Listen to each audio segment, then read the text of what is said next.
Tunaanza na ukurutu au makurutu wa polisi ambao wanasakwa. Shughuli ya usajili wa polisi inaendelea kote nchini baada ya kote kubadilisha amri iliyosimamisha juma lililopita. Katika eneo bunge la Kamukunji hapa Nairobi, vijana 250 wamejitokeza huku takriban 30 wakiwa wanawake. Shughuli hii bado inaendelea katika shule ya msingi ya Morrison. Tuungane moja kwa moja na mwanahabari wetu Laban Shaban kwa mengi zaidi kuhusu usajili huu ambao umepitia vikwazo kadhaa kabla kufanyika.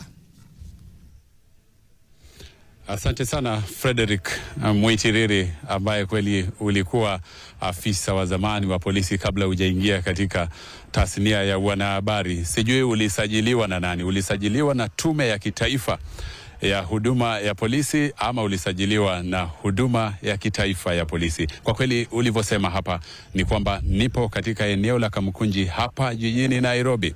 Shughuli hii ilikuwa imesimama, manake ilikuwa imepangwa kufanyika Oktoba tarehe 3 mwaka huu, lakini baada ya kwenda mahakamani kwa mbunge wa zamani wa Kilome ambaye pia alikuwa afisa wa polisi kama wewe, sharpshooter John Haron Mwau, akasimamisha shughuli hiyo ambayo ilikuwa inaendeshwa na Tume ya Kitaifa ya Huduma ya Polisi, ukipenda NPSC.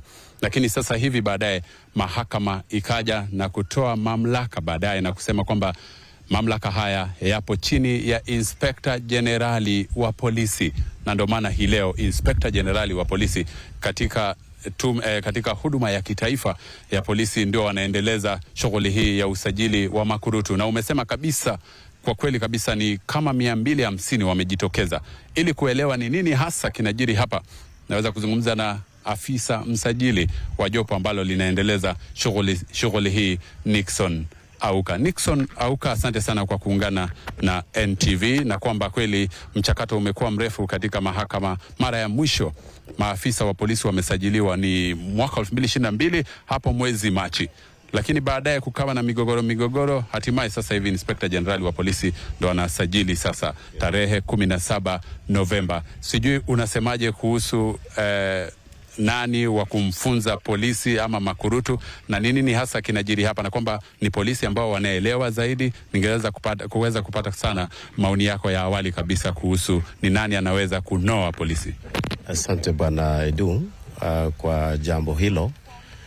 Sitaingia kwa undani sana, but cha muhimu kwetu kwa polisi ni kujua kwamba tuweze kupata police officers ambao watatusaidia kwa huduma ya taifa na kusaidia kuleta usalama nchi hii. Mambo ya kujua nani hako na uwezo na nani hana uwezo, hiyo ni mahakama kuweza kutambua. Yes. Hebu tuambie hali inavyoendelea hapa sasa hivi. Mmesajili ama waliofika hapa ni kama 250 asubuhi, lakini baadaye tulipoona wengine wamechujwa. Sasa hivi tuko wapi katika mchakato wa usajili?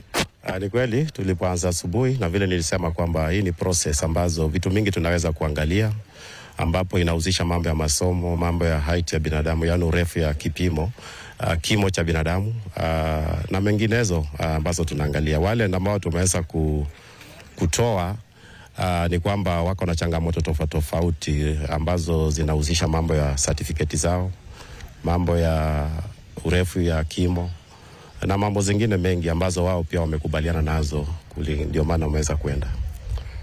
Nashukuru. Nimeona wanawake ni wachache na wanaume wengi. Sijui kama kuna maelezo ya tukio hili. The advertisement was very free for everybody to come and participate, na kwa hivyo wale ambao wamekuja naamini ndio waliweza kuitikia that advertisement, so we cannot go beyond that. Asante sana na kutakia heri. Shukrani sana. Huyo ni Nixon Auka ambaye anasimamia usajili wa makurutu wa polisi hapa eneo la Kamukunji, na tuko katika shule ya msingi ya Morrison. Tutaendelea kukupa taarifa hii zaidi na tuangalie vita ambavyo vimekuwa katika mahakama. Ni nani ana mamlaka baada ya yule aliyekuwa mbunge wa zamani wa Kilome John Haron Mwau kuingia kwenda mahakamani na kuwasilisha ombi. Sasa hivi kama nilivyosema inaendelezwa na Inspector Generali wa Polisi, ila kufikia mwaka ujao Januari tarehe 22 bado kesi hii itaendelea kuweza kubaini kwa fusuli kwa wazi, hata kama itaendelea hadi katika mahakama ya rufaa, ni nani mwenye mamlaka kikatiba.